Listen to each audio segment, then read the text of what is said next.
రాజకీయ మిత్రులకు అందరికీ నమస్కారం. ప్రత్యేకంగా మిమ్మల్ని కలవాలని చెప్పి గత నెల రోజులకెళ్ళి అనుకుంటున్నా. తప్పకుండా ప్రత్యేకంగా అందరం కలిసి ఓ రోజు ఈ మధ్య ఈ వారంలో లోపలనే కలుసుకుందాం. తప్పకుండా గెలిచిన తర్వాత మీతోటి గతంలో గెలవక ముందున్న కలిసినటువంటి ఇది షేర్ చేసుకోలేకపోయినా తప్పకుండా ఈ వారంలోనే ప్రత్యేకంగా కలుసుకుందాం. అదేవిధంగా గెలిచిన కాడికెళ్ళి వారం రోజులు క్యాంపు, 15 రోజులు అసెంబ్లీ, మిగతాది బోకేలు షాళ్ళ పంచాయతీ జరిపోయింది మనకు.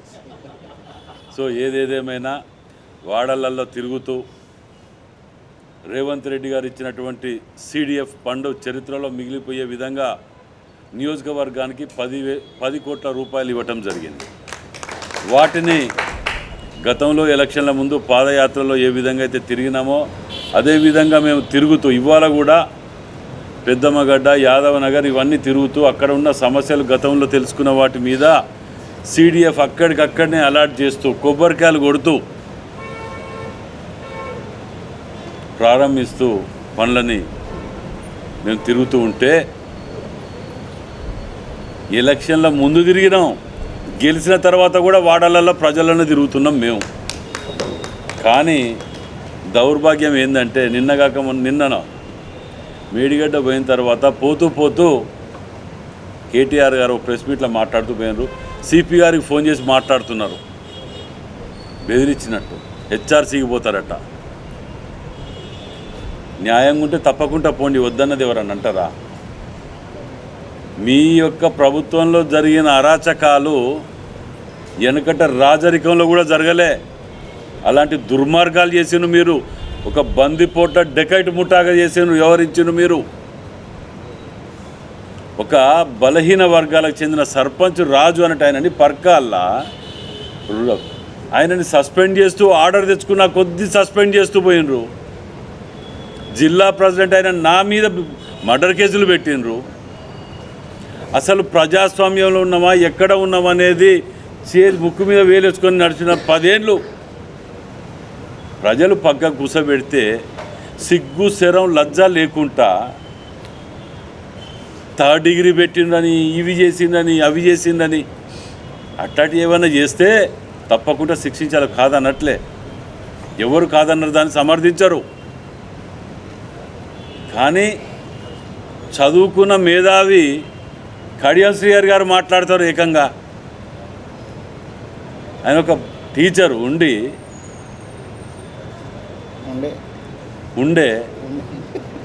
ఆయన ఏమంటాడు, ఎన్నడన్నా 6 జిల్లాలకు విభజించి వరంగల్ జిల్లాని సర్వనాశనం చేస్తే మాట్లాడలే అన్నాడు. వరంగల్ జిల్లాకు దొంగలు తిరిగి బ్రిడ్జ్ కిందికి వెళ్ళి రావాల్సిన కర్మ పట్టింది ఆయన నియోజకవర్గంలో.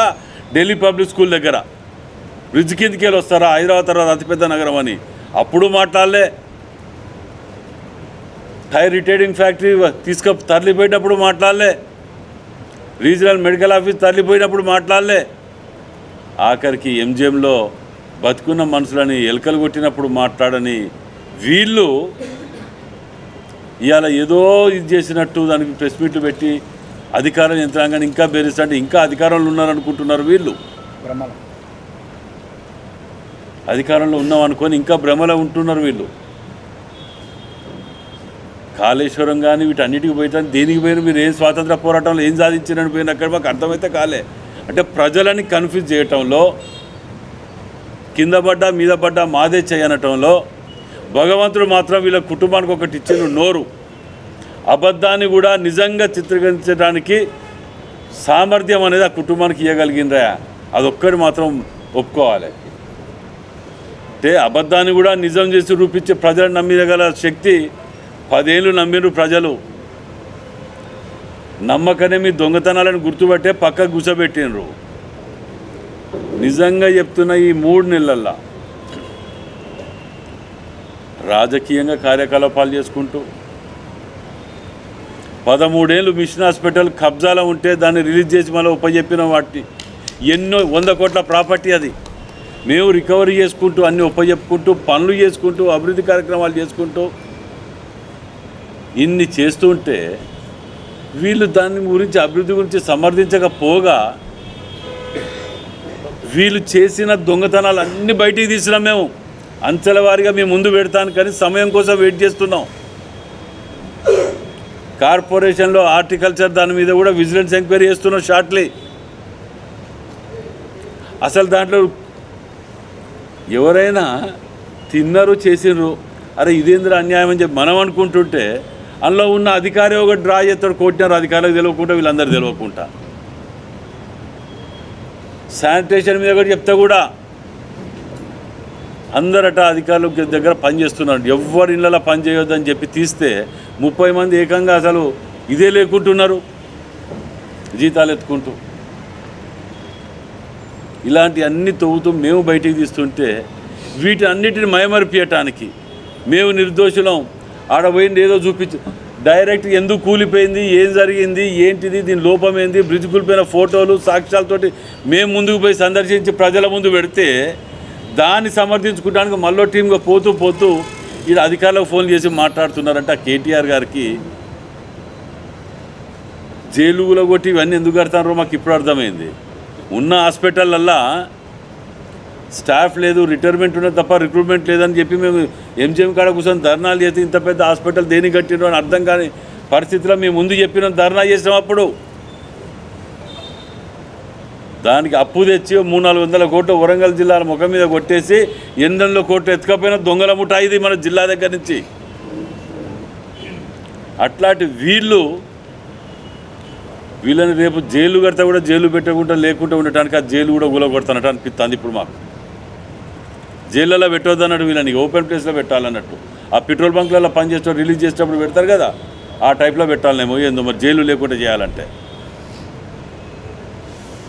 క్షేత్ర స్థాయి నుంచి ముఖ్యమంత్రి స్థాయి దాకా వీరు చేసిన అరాచకాలు, వీళ్ళు తీసిన జీవోలు, వీళ్ళు చేసిన దోపిడీ, ఇక అందులో మన స్పెషలిస్ట్ మన మాజీ ఎమ్మెల్యే గారు ఇక్కడనైతే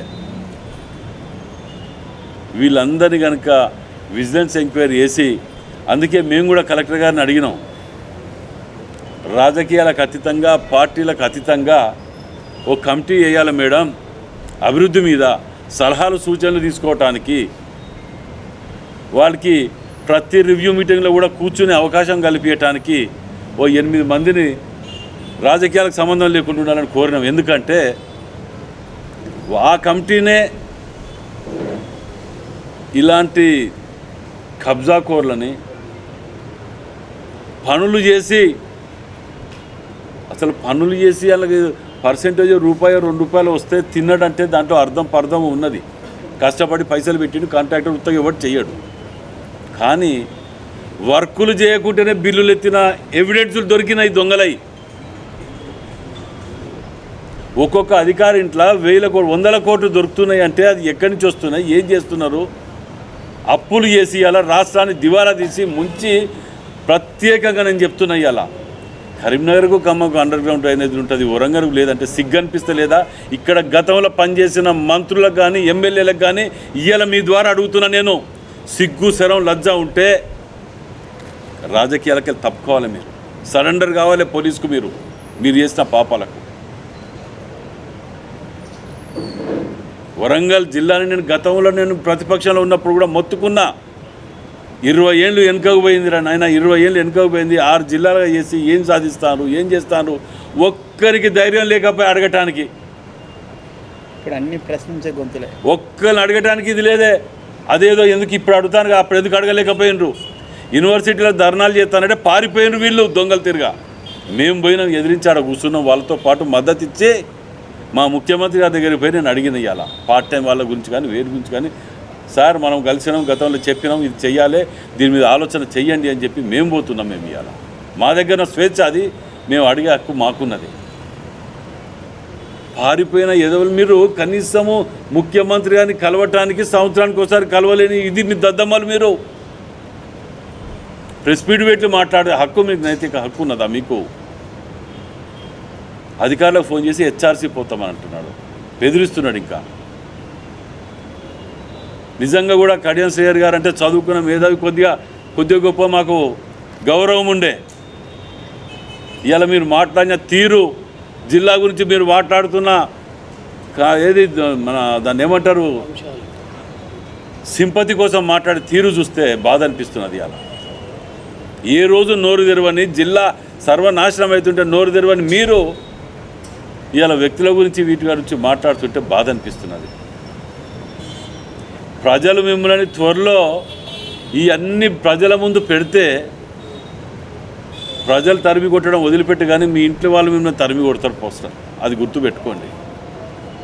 కార్పొరేషన్లో 2 కోట్ల రూపాయలు బడ్జెట్ ఉంటే 45 కోట్ల రూపాయల కొబ్బరికాయలు కొట్టిన చరిత్ర వీధి ఎలక్షన్ల ముందు ఎవరు పట్టించుకునే వాళ్ళు లేరు. హార్టికల్చర్ అయితే అసలు అతి భయంకరమైన కుంభకోణం. దాంట్లో డంపింగ్ యార్డ్ది వాళ్ళ అంచెలకు ఇచ్చుకోవటం, ఆ డంపింగ్ యార్డ్ 100 ట్రిప్పులు పోసింది దగ్గర 2 కోట్ల రూపాయలు ఎత్తిపారేయటం, ఇవి అన్నీ కూడా ఆధారాలతోటి మీ ముందుకు రాబోయే రోజులలో పెడుతున్నాం.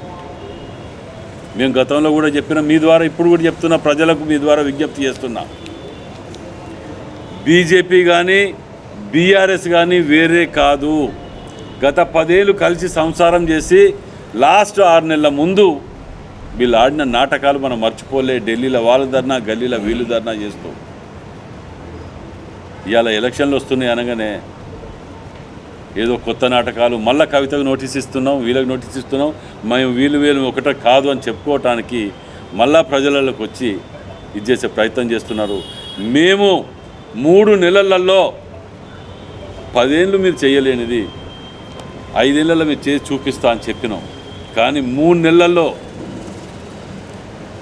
10 సార్లు రివ్యూ పెట్టి హనుమకొండ మునుగటానికి కారణమైన మీరు నాలాలు, చెరువులు, కుంటలు మాయం చేసిన మీరు వాటన్నిటిని బయటికి తీస్తూ ఇవాళ మేము ప్రజలకు వెళ్తున్నాం. నయీంనగర్ నాలా ఆడికెళ్ళి ఇడి వరకు మొన్న భూమి పూజ చేసినాం, వర్క్ స్టార్ట్ చేసినాం. హనుమకొండ రాబోయే రోజులలో మునుగకుండా ఉండటానికి పూర్తి స్థాయిలో కష్టపడుతున్నాం ఇవాళ 3 నెలల్లో. మరి రాబోయే రోజులలో ఎండాకాలానికి నీళ్ళ వసతి ఇబ్బంది పడకుండా ఉండటానికి ఇప్పటికి 2 సార్లు కలెక్టర్ ఆఫీస్లో రివ్యూ పెట్టినాం. భవిష్యత్తు గురించి ముందుగా ప్రణాళిక రివ్యూ మీటింగ్లు పెట్టి మేము తాపత్రయపడుతున్నాం. గెలిచినాక 3 నెలల్లో ఉన్నాయి. 5 నెలలు ఉందని చెప్పి మీ తిరిగి 5 ఏళ్ళు ఉన్నది కదా గెలిచినాం. ప్రజలను విస్మరించలే, మేము ప్రజలలోనే ఉన్నాం నిత్యం కూడా. మీరు ఇంకా వీటిని సమర్థించుకోవటానికి మేకపోతు గంభీరం ప్రదర్శించుకుంటూ గట్టిగా లొల్లి పెడితే వాస్తవాలు అవాస్తవాలు అయితే అనుకుంటే మీ యొక్క మూర్ఖత్వం అది. ప్రజలు క్షమించారు మిమ్మల్ని, అందుకే మీకు పక్కకు కూర్చోబెట్టిండ్రు. అయినా బుద్ధి రాలేదంటే ప్రజలని, వీళ్ళని, ఈ దొంగ నాటకాలు ఆడే వీళ్ళని గుర్తుంచుకోవాలని చెప్పి మీ ద్వారా ఆఖరికి నేను గతంలో ఎలక్షన్ల ముందు చెప్పినా, ఇప్పుడు కూడా చెప్తున్నా, సాక్షాత్ మీడియా సోదరులను కూడా మోసం చేసిన ఘనత వీళ్ళది. 3 రోజులు ఇలా వండుకొని గొర్రె కోసుకోవాలి, గిర్రె కోసుకోవాలి, ఇంటర్నెట్ కూర్చొని ఇంట్లో కూర్చొని మీడియా సోదరులు ఇంట్లో కూర్చొని కొట్టాలి అన్నారు. మేము చెప్తున్నా ఇవాళ త్వరలోనే ముఖ్యమంత్రి గారి దగ్గరికి మీ యొక్క సమస్యను కూడా దృష్టిని తీసుకుపోయి వీళ్ళ తీరుగా గుట్టలు బండలు కాదు మేము చేసేది. చేస్తే ఫుల్ ఫ్లెడ్జ్గా క్లారిటీ సాధించి గతంలో ఇచ్చిన చరిత్ర కూడా మాది. ఇవాళ ఖమ్మంలో చూడండి, ఒక్కొక్క ఇచ్చిన ప్లాటు 3 కోట్లు అంటే ఆ కుటుంబానికి, పిల్లలకు, చదువులకు, పెళ్ళిళ్ళకు ఎంత ఆధారం, ఎంత ధైర్యంగా ఉంటుంది అనేది గతంలో తలుచుకున్నాం, ఇవాళ కూడా తలుచుకొని చెప్తున్నాం. ఆ లిస్టు ప్రకారం వరంగల్ జిల్లా తప్ప అన్ని దగ్గర ఇచ్చిన ఆ రోజు ముఖ్యమంత్రి గారు రాజశేఖర రెడ్డి గారు. అప్పుడు కూడా మన లిస్ట్ కన్ఫెక్షన్ కాకపోవటం వల్ల డిలే అయింది తప్ప ఆ రోజు కూడా వచ్చేసేదే వరంగల్ది. తప్పకుండా త్వరలోనే ఎలక్షన్ల ముందు కూడా మళ్ళీ మీ దగ్గరకు వచ్చేదో గోకటానికి మళ్ళీ క్లబ్లో, ప్రెస్ క్లబ్లో మీటింగ్ పెట్టి మీకు ఇది చేస్తాం, అది చేస్తాం, ఎంబడి తక్షణం పరిష్కరిస్తామని చెప్పారు. అయినా ప్రజలు నమ్మలే వీళ్ళ మాటలు. కాబట్టి మీ ద్వారా ప్రజలు విజ్ఞప్తి చేస్తున్నాం, మేము వీళ్ళు 10 ఏళ్ళలో చేయలేనిది 3 నెలల్లో మేము ఏ స్థాయిలో తీసుకుపోయి ప్రజలకు తీసుకుపోయి తిరుగుతున్నామో గమనించండి. కాంగ్రెస్ పార్టీని ఆశీర్వదించండి. మేమేమి రాముని రాముడు అని చెప్తారు. రాముడిని ఎవరు ముక్తి లేరా? మా మెడలో లేడా రాముడు? మా మెడలనే ఉంటాం, నిత్యం పూజిస్తాం. వీళ్ళు కొత్తగా ఏదో రాముని ముక్తానమని చెప్పి రామ మందిరం కట్టామని చెప్పి అక్షంతలని చెప్పి చేసిన ఏం లేవు చెప్పుకోవటానికి. వీళ్ళు ఏమైనా చెప్పుకోవాలంటే ఏం చెప్తారు? ఎలక్షన్లు రాగానే కాశ్మీర్ అంటారు, లేకపోతే పాకిస్తాన్ అంటారు, లేకపోతే రాముడు అంటారు. రాముని వెనకడికి వెళ్ళి ముక్తలేమా? వీళ్ళు బీఆర్ఎస్కి వచ్చే వరకు బతుకమ్మని నేర్పిస్తారు. బతుకమ్మ ఆడలేదా మనం? చూడలేదా చిన్నప్పటికెళ్ళి? అరే నాయన మీరు చేసినవి చెప్పుకోండి, మేము 100 చెప్తాం మేము చేసినవి. మీరు చేసినవి చెప్పుకొని ఎలక్షన్లకు రండి. ప్రజలను మతాలను కులాలను రెచ్చగొడటానికి ఒకడు, ప్రాంతీయ తత్వాలను రెచ్చగొడటానికి ఒకడు. ఇదా మీరు చేసింది? ప్రజలు గమనిస్తలేరా? ఎల్ఐసి పోయింది, బిఎస్ఎన్ఎల్ ఎక్కడుండే? సమ్మక్క సారక్క జాతర దగ్గర పోతే బిఎస్ఎన్ఎల్ పనిచేసింది. అంత ఇన్ఫ్రాస్ట్రక్చర్ ఉన్న దానిని జియో ఫోన్ కోసం దాన్ని గొంతుగా పిసికి చంపినరు. వాటికి జవాబు చెప్పండి. ఇన్నేళ్ళు 10 ఏళ్ళు ఉన్నారు కదా, విభజన చట్టంలో పొందుపరిచిన ఒక్కరోజు మాట్లాడినరా? ఇదే దయాకర్ గారు. వారిని నిలబెట్టినా బాధపడాల్సిన విషయంలో గోడ కూర్చేయించాలి ఇట్టాటి ఎంపీలని. పార్లమెంట్ లోపల మిమ్మల్ని గెలిపించి వీడికి తీసుకొచ్చింది దేనికి? మాట్లాడమని. వీళ్ళు వినయ్ భాస్కర్ గారిని 15 ఏళ్ళు కూర్చోబెడితే నేను అసెంబ్లీలో మాట్లాడిండా? నాకు ఇచ్చిన 15 రోజులలో 2 సార్లు మాట్లాడినా. వరంగల్ జిల్లాని దత్తత తీసుకోమని ముఖ్యమంత్రి గారిని రిక్వెస్ట్ చేసిన అసెంబ్లీ సాక్షిగా. అది లేదు, ఏది లేదు. ఇచ్చిన సిడిఎఫ్ ఖర్చు పెట్టే చేత కాలేదు. లీడర్ అంటే 2 కోట్లు ఇస్తే 2 కోట్లు ఖర్చు పెట్టి 4 కోట్లు అదనంగా పట్టుకొచ్చినాడు లీడర్ అవుతాడు. 10 ఏళ్ళు చూసినావు కానీ 3 నెలలకే ఆగమైతే ఎట్లా? ఇంకో 3 నెలలు ఆగు. అన్నీ తయారు చేయాలి కదా. ఎవిడెన్సులు, సాక్ష్యాలు అనేది ఇప్పుడు నేను చెప్పింది అదే కదా. ఇంతసేపు ఏం చెప్పినా? విజిలెన్స్ త్వరలోనే వేస్తున్నామని చెప్పినాం. చెప్పటం కాదు, చూడండి. ఒక్క నిమిషం. విజిలెన్స్ అనేటివి అన్ని బయటికి తీసి ఆధారాలతోటి సాక్ష్యాలతోటి బయటకు పెట్టి మీ ముందు పెట్టి గాడపల బాణం వేసినట్టు మాట్లాడి వెళ్ళిపోవటం కాదు కదా. హార్టికల్చర్ అని గతంలో చెప్పినా, ఇవాళ చెప్తున్నా నేను.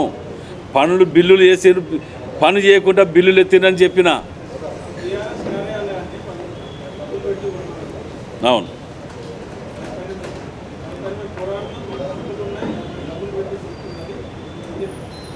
మీకు ఒక్కటే అడుగుతున్న, మంచి ప్రశ్న అడిగింది ఇవాళ. చాలా మంచి ప్రశ్న, శ్రద్ధగా వినాలి. గవర్నమెంట్ జీవో తీసింది, రాజకీయ పార్టీలకు ప్రతి ఒక్క పార్టీకి ఎకరం చొప్పున ఇవ్వాలి. మేము గతంలో ఉన్నప్పుడు పార్టీకి అడిగితే జూబ్లీహిల్స్లో ఇచ్చినాం. ఈ ఎదవలకు కడుపు మంటతోటి చెప్తున్నా ఇవాళ. మరి గవర్నమెంట్ వీళ్ళది వచ్చిన తర్వాత 10 సార్లు రిప్రజెంటేషన్ ఇచ్చిన కలెక్టర్ ఆఫీస్లో నేను, కాంగ్రెస్ పార్టీకి ఎకరం ఇవ్వండి, ఇది ట్రస్ట్ది అని చెప్పి. అక్లాట్మెంట్ ఉన్నది నా దగ్గర. ఇయ్యకపోగా ₹1,00,000 గజమైన దానిని క్యాంప్ ఆఫీసు ఒక ఎమ్మెల్యేది ఉన్నదానికి కాంపౌండ్ కానుకొని ఉన్న పార్టీ ఆఫీస్ పెట్టుకుంటారా? ల్యాండ్ ఆర్డర్ ప్రాబ్లం కాదా అక్కడ? పర్మనెంట్ అయ్యా జాగిర్ అనుకున్నారా ఎమ్మెల్యేగా? కొత్త ఏ పార్టీ ఎమ్మెల్యే అయినా రావచ్చు. రేపు ఇయ్యాల నేను ఉండొచ్చు, రేపు ఇంకోరు ఉండొచ్చు. కానీ కాంపౌండ్ కానుకొని నీ పార్టీ ఆఫీస్ పెట్టుకోవడానికి మీ అయ్య జాగిరా? ఏ పార్టీకి ఇవ్వకుండా మీరు ఒక్కరు ఎకరాల కొద్దీ తీసుకొని 4 లక్షల చిల్లర 5 లక్షలు కట్టి క్యాంప్ ఆఫీస్ అంటే ఓ కాడ ఉండాలి, పార్టీ ఆఫీస్కి దానికి ఆడకుండా దూరం ఉండాలి. ఏ విధంగా ఉంచుతారు దాన్ని? మీరు కట్టింది ఎక్కడ? ఫస్ట్ అప్లై చేసింది ఎక్కడ? మీకు కేసీఆర్ గారు దాని ఓపెనింగ్ ఎందుకు రాలే? మీడియా క్లబ్ వెనుక మన ప్రెస్ క్లబ్ బ్యాక్ సైడ్ మీరు తీసుకున్నది ఫస్ట్. దాన్ని వదిలిపెట్టి సేమ్ సర్వే నెంబరు అక్కడికి తీసుకొచ్చుకొని పెట్టుకున్నారు.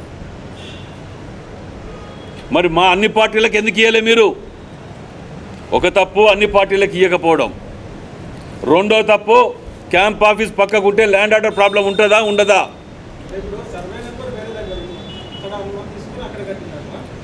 ఫస్ట్ యాక్చువల్గా తీసుకొని డబ్బు కట్టింది ఒక దగ్గర media point press club back side. దాని వాస్తు లేదనో లేకపోతే ఇంకేది ఉన్నదనో శిఖం ల్యాండ్ అనో ఇంకేదనో అని చెప్పి మళ్ళా బాలసముద్రంలోకి వచ్చిండు. కానీ అది ఇది మొత్తం కూడా సర్వే నెంబర్ ఒకటే. ఆ సర్వే నెంబర్లో చాలా పెద్ద ఎత్తున ఉన్నది. దాంట్లో దాంట్లో కూడా ఒక దాంట్లో కేసు ఉన్నది, ఒకరు నాది అని, ఒకరు పార్క్ అని, ఒకరు చికం ల్యాండ్ అని. వాటిని డీటెయిల్స్ గురించి అడిగితే, ఇన్ఫర్మేషన్ యాక్ట్ అడిగితే ఎన్నడూ ఇయ్యలే. ఇవాళ అన్నీ బయటికి తీసినాం. అది మీ ముందు త్వరలో పెడతాం. కాకపోతే ఒకటి, ప్రజలలోకి వెళ్ళినప్పుడు మేము 10 సమస్యలలో ఖజానా ఖాళీ ఉన్నది, ఓ 4 సమస్యలు పరిష్కరిస్తున్నాం, కొంచెం రెవెన్యూ జనరేట్ చేసుకోవటానికి, ఎంప్లాయ్మెంట్ జనరేట్ చేయడానికి మేము పడుతున్న కష్టంలో అందరూ భాగస్వాములు కాండి, సహకరించండి. 3 నెలలే అయింది. 15 ఏళ్ళు ఆగినరే. 3 నెలలకే గాబర్ అయితే అంటే బాధ అనిపిస్తుంది మాకు కూడా. దీంట్లో ఇప్పుడు కూడా చెప్తున్నా, పార్టీ ఆఫీస్ ఆడికేలి ఎట్టి పరిస్థితులా తీసివేయవలసిందే. దాంట్లో కాంప్రమైజ్ కానవసరం లేదు. నాకు కాదు, ఆ క్యాంప్ ఆఫీస్లో రేపు ఎమ్మెల్యే టీఆర్ఎస్ రావచ్చు, బీజేపీ రావచ్చు, కాంగ్రెస్ రావచ్చు, XYZ ఏ పార్టీ అయినా రావచ్చు, పక్కకు పెట్టుకొని దాడులు చేస్తుంటే, లేదంటే ఆడ కూర్చొని వాళ్ళు ఉన్న ఎమ్మెల్యేని పక్క పార్టీలో తిడుతుంటే మేము వినుకుంటా క్యాంప్ ఆఫీస్లో కూర్చోవటానికా? దుర్మార్గం కాదా ఇది? మీ యొక్క దోపిడి దౌర్జన్యం కాదా? వేరే పార్టీలు ఇవ్వకుండా మీరు తీసుకొని, ఇప్పుడు నేనే ఉన్నాడు ఎమ్మెల్యే, నన్ను ఉన్న క్యాంప్ ఆఫీస్లో పక్కన టీఆర్ఎస్ ఆఫీసు, మీటింగ్ పెట్టుకొని మనం తిడుతుంటే వినుకుంటా కూర్చోవాలి. అందుకెళ్ళి నన్ను కూడా రావు తెస్తాడు, మీటింగ్లకి వెళ్ళి ఆవేశాలకు లోనై ఇళ్ళకి వెళ్ళి కూడా రావు తెస్తాడు. ఆ ల్యాండ్ ఆర్డర్ ప్రాబ్లం వస్తే ఎవరు బాధ్యత తీసుకోవాలి? ఆ సోయి లేదా? చదువుకున్న మేధావులు కదా, దీని గురించి మాట్లాడండి శ్రీహరి గారు. ఇప్పటివరకు జరుగుడేంది, ఓ రోజు ఫ్లెక్సులు కట్టినరు అడ్డంగా, ఓ రోజు మా వాళ్ళే తీసుకుపోయి దానికి కట్టినరు. నేను ఒప్పుకుంటున్నా, కాపలా కాయలేం కదా. రేపు రాబోయే రోజులలో ఉదాహరణకు ఎమ్మెల్యే ఆఫీసు ముట్టడి అని పెట్టిన అనుకో, వీళ్ళు ముట్టడి ఏంటిదా? వాళ్ళ ఆఫీసులోనే జమ అవుతారు. ఆడ పక్కకు ముట్టడి పట్టుకొని 19 రౌతులు ఇస్తే ఎవరొస్తారు ఆడ? మేధావులకి అవపడతలేవట. మాది కొన్ని ఏం కొన్నారా బాబు మీరు? 5 లక్షలు పెట్టి, రూపాయి గజంతో పెట్టి, సెంటర్లో ప్రైమ్ ల్యాండ్ను పెట్టి కొని మీరు మాట్లాడుతుంటారా? అరే ఇన్నేళ్ళ 125 ఏళ్ళ చరిత్ర ఉన్న మాకు ఆఫీస్ లేదు ఇక్కడ. ఇది ట్రస్ట్ ఉంది. ఇది 10 ఏళ్ళు కాలేదు. నీ అమ్మ దోపడం. సపరేట్ హెలికాప్టరు, సపరేట్ ఆఫీసులు, సపరేట్ లిఫీ, సపరేట్ సినిమా ఫీల్డు, ప్రతిదీ సపరేట్ దుకాణం. 10 ఏళ్ళకే మాకు పేపర్ లేదు, నాకు ఛానల్ లేదు. మేము చెప్పుకోవడానికి ఇది లేదు. లొల్లి పెట్టి మొత్తుకుంటే నీ ఎక్కడ మర్డర్ కేసులు పెట్టడం నా మీద.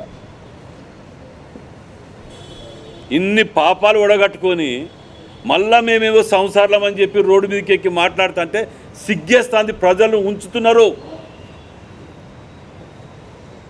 ఆఫీస్ అంటే నేను ఈ ఆఫీస్ విషయంలో కానివ్వండి, హనుమకొండ నన్ను నమ్ముకొని గెలిపించిన సమస్యల మీద ఎక్కడా కాంప్రమైజ్ కాను, ఎక్కడ ఎవరిని కూడా ఇలా క్షమించేది లేదు. నా బంధువులు కానీ, నా దోస్తులు కానీ, ఎవరే కానీ.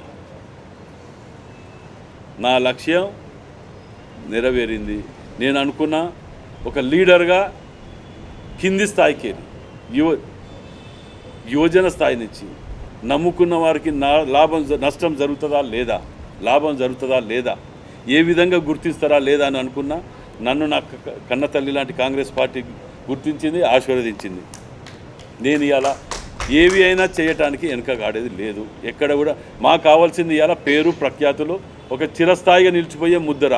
నేను ఆ రోజే చెప్పిన 20 ఏళ్ళలో చేయలేంది 5 ఏళ్ళలో చేస్తానే. ఇవాళ నాకు వీళ్ళ దుర్మార్గాలు చూసినాక 5 నెలలు నేను చేసి తీరుతానే నమ్మకం నాకు కలిగింది. ఇవాళ ప్రతి శాఖ మీద సుదీర్ఘ పరిశీలన జరుగుతున్నది. ఏ శాఖను కూడా నిర్లక్ష్యం చేసే సమస్య లేదు. ఉదాహరణకు యూనివర్సిటీ చూద్దాం.